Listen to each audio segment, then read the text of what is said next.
Bapak Ibu saudariku yang terkasih, kita pada sore hari ini memang mengadakan perayaan Imlek karena kita sebagai orang beriman, kita bersyukur, berterima kasih pada Tuhan karena kita bangsa Indonesia menyadari betul bahwa kita memang adalah orang-orang beriman sebagaimana diungkapkan di dalam Pancasila, ketuhanan yang Maha Esa. 万事明。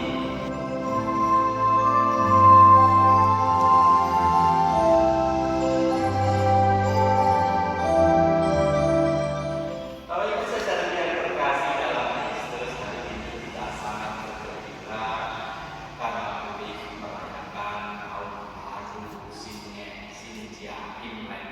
Pengalaman orang beriman adalah pengalaman melihat kasih Tuhan, mengalami kasih Tuhan di dalam kehidupan setiap hari.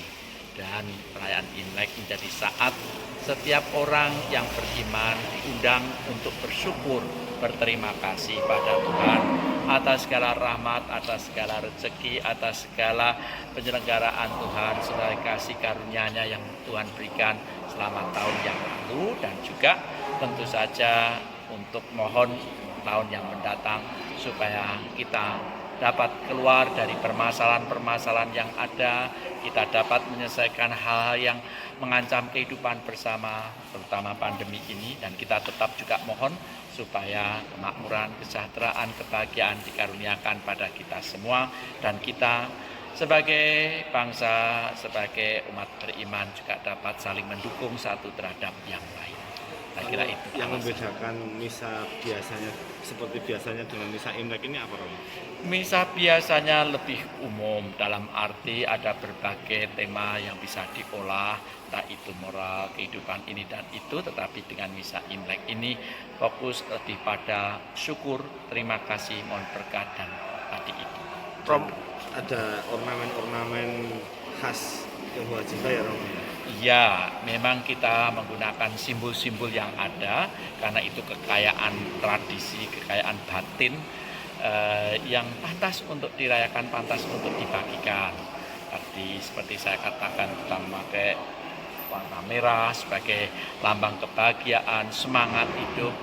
Kita mengalami pandemi yang tidak mudah tetapi tidak akan patah, maka dengan merah semangat baru, kehidupan, darah segar, kita bisa mengatasi ini.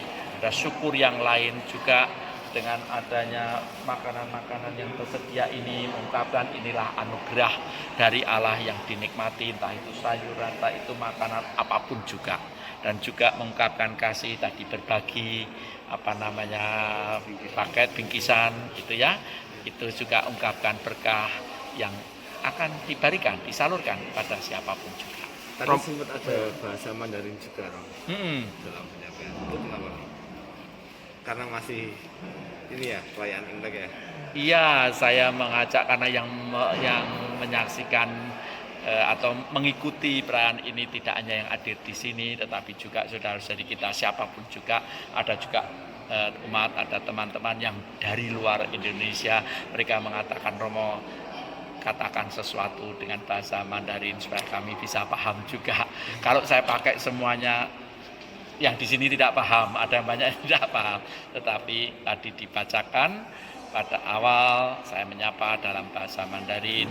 Lalu tadi saya bacakan juga kitab suci, saya bacakan di dalam bahasa Mandarin supaya dengan demikian ya pernah mendengar atau saudara-saudara kita yang tidak bisa bahasa Indonesia bisa memahami bahwa kita sampai mendengarkan firman Tuhan di dalam perayaan ini. Romo, ini kan biasanya misa Imlek itu kan soal toleransi, cuman kan ini kan kondisinya kita pandemi nih, apakah ada pergeseran tema atau gimana, Romo, sebenarnya?